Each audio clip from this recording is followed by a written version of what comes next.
Experts and academics, members of diplomatic corps and government officials met under one roof at Tshwane House in Pretoria. Their objective is to find a permanent solution to address the water crisis in the continent. The C40 Regional Director for Africa, Dora Modise, says South Africa as a developing country is struggling to deal with the impact of climate change and water shortages, amongst other things. Water is one of those sectors that gets heavily impacted by the impacts of climate change, and for us as a developing country to really bounce back and remain resilient to the impacts of climate change, it becomes quite critical.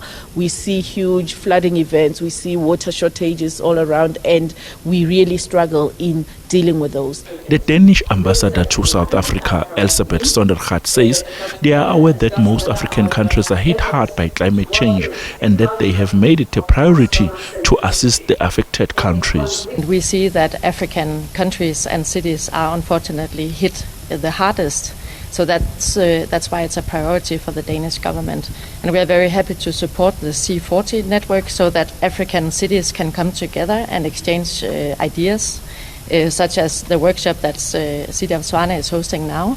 And then we also have something we call a strategic sector cooperation, where peer-to-peer experts get together from the city of Aarhus, which is the second largest city of Denmark, is sitting together with the experts of the city of Tshwane and exchanging ideas again back and forth, because we can inspire each other. The mayor of the city of Tshwane, Brink, says in order to resolve the water crisis in the country and the continent at large, major upgrades are needed in the infrastructure. A water scarce country, we're going to need major upgrades to water infrastructure with a change in behaviour, because in Gauteng, for example, we use far more water than the national average. And to change that behaviour, we'll have to restore trust in institutions of government. Brink tabled Tshwane's strategic plans to deal with the water challenge in the city, something he says will need a lot of funding. The city of Tshwane, for example, has got Roodeplaat Dam, we've got Rietvlei Dam, and we're not abstracting to capacity from those sources.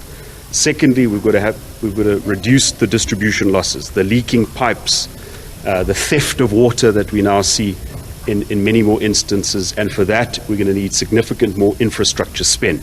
That's where the collaboration with our partners such as the Danish government and the C40 is important, not just for us but other African cities, in making the right decisions that will get the confidence of banks and investors and those that can provide grant funding. The forum, hosted under the theme Unlocking Water Resilience for African Cities, a path for sustainable urban future, will end on Thursday.